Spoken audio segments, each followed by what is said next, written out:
Hello, gentlemen, and welcome to another Pal of Market Research video. Today, I'm going to be exploring some of the trends I'm seeing on just some of the data on DeFi Llama again, and I'm going to be highlighting this fees and revenue section. Okay, so this shows pretty accurately, especially along this fees generated over the last 30 days section here. Excuse me. This is a really nice way of measuring the success of a platform at the moment, right? So you can see Ethereum is generating a ton of revenue, and so is Uniswap. Okay. But to me, this is a signal that Ethereum isn't actually providing the value it should be, if that makes sense. So if we go to highlight another example, if we see Trader Joe here, right? And we compare it to where Avalanche is, right?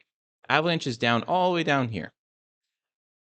In my opinion, the sign of a strong layer one is that its largest applications that are built on top of it are generating more revenue than the actual layer one service itself, because layer ones are going to continue to innovate, and it's a race to zero, right? It's a race to zero, and obviously there's a network effect component as well. But the low cost, high security provider in the layer one space will eventually win out.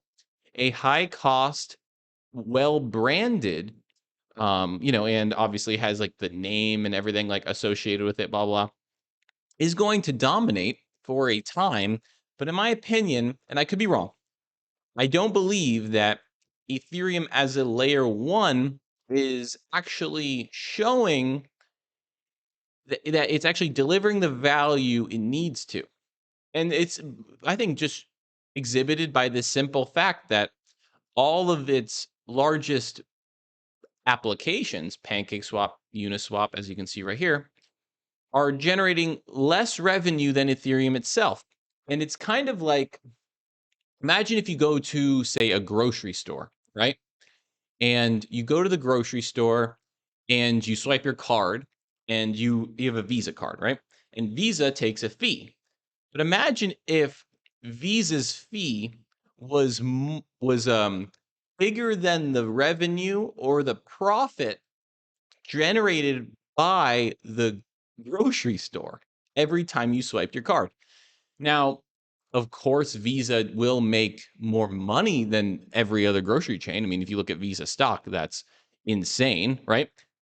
But on an individual transaction, which you will see when you use Uniswap, when you use these different platforms on the Ethereum chain, you will notice that Ethereum's transaction costs are greater than the fees or equal to the fees taken by the platforms themselves.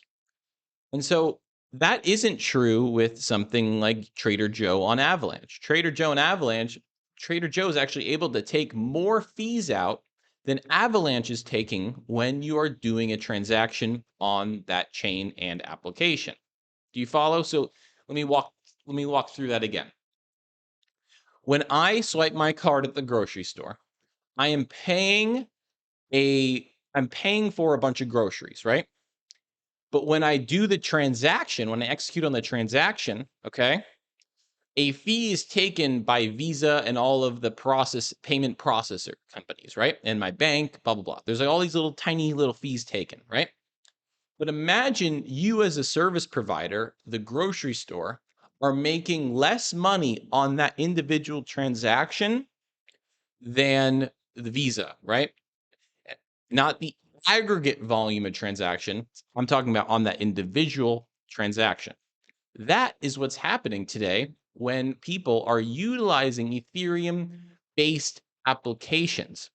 The application loses because they're capped on the fees that they can charge because of how intensely high the gas fees are in Ethereum.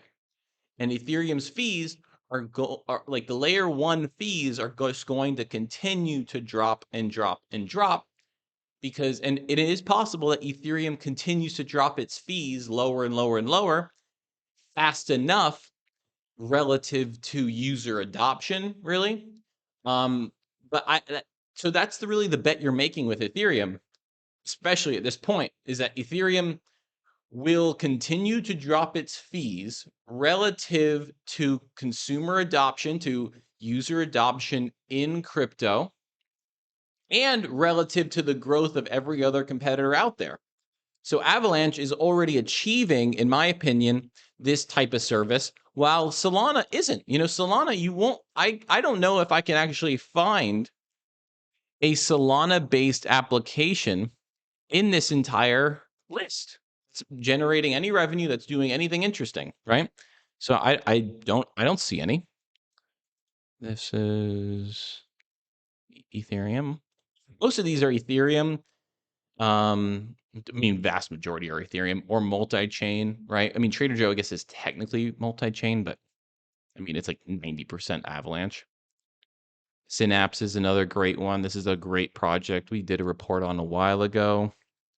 And as you can see, they're consistently doing 2 million a month. And with these things, guys, one thing I would help, I'll probably do a video on in the future is exploring like multiples on these top line revenues, right? Because you can take like a technology company, right, that is trading on the stock market, that has a network effect and has like a fintech like you know value proposition that would compare nicely to a decentralized finance type application, right? And you can see those multiples and you can compare those top line revenue multiples to what are happening here and then compare that to the token price of these projects, right?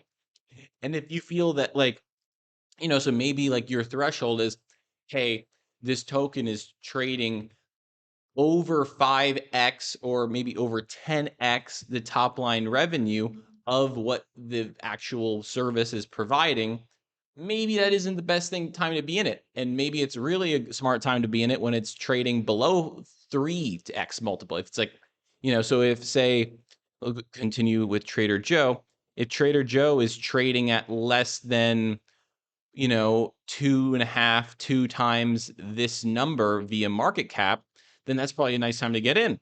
But if it's trading at like 8 to 10 times this number, then that's probably not the best time to get in, right? So this is something I'm going to be exploring more. And like, this is also where I'm kind of evolving and my understanding of how to analyze both stocks and cryptocurrency projects and how to use like fundamental analysis from the stock equity world, when we're looking at their net income, their top line revenues, comparing their PDE ratios, all these things, which we're going to be doing more videos on defining all those metrics and talking about what typical multiples look like for those types of businesses so that you can understand what you're really reading when you're looking at these financials, when you're looking at a company's, you know, quarterly report, right? Because ultimately, if you guys want to get better and you guys want to become better investors, you need to continue reading our reports.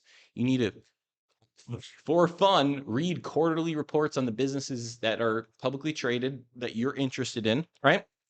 And this is actually how you learn about business. This is how you understand where are these revenue sources coming from, right?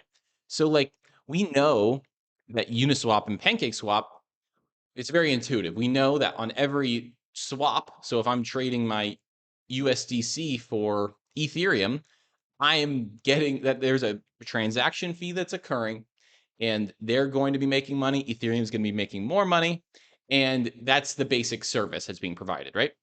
Whereas with Aave, right, this is a lending borrowing platform, I am adding collateral. And every time I add collateral, there is a fee taken by Aave, right? And every time I'm removing collateral or lending money against it, that's also when fees are being generated. And so these are the only ways that fees are being generated right now. But MakerDAO might have a little bit more of a nuanced, will have a lot more revenue sources compared to, say, Uniswap, right? MakerDAO has literally, they have treasuries that they own, guys. They have like 10-year treasury notes. today that they own, where so they're getting yield off of that. So that's a source of revenue. They have DAI, the stable coin. So when that's being traded around, they're getting revenue off of that. So we're going to continue to unpack how these types of, so like liquid staking, so Banky would be like a similar project to Marinade and to Aave, where they're generating revenue in a similar manner. Yeah. So this is kind of like my little free analysis for today, sharing some of my, thinking and how I look through these things. Near is also a project that I'm actually really interested to go deeper on. I think that they're providing a very similar value proposition to Avalanche. Um, and Near, I think just also, I think they're the group that is getting the head nod by Nokia. Is that right? Let's look this up. Was it Near?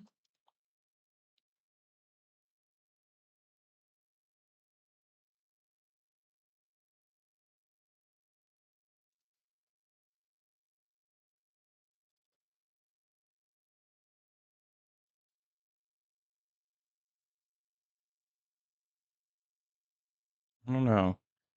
Let's see. We're Near crypto partnership. They just announced something.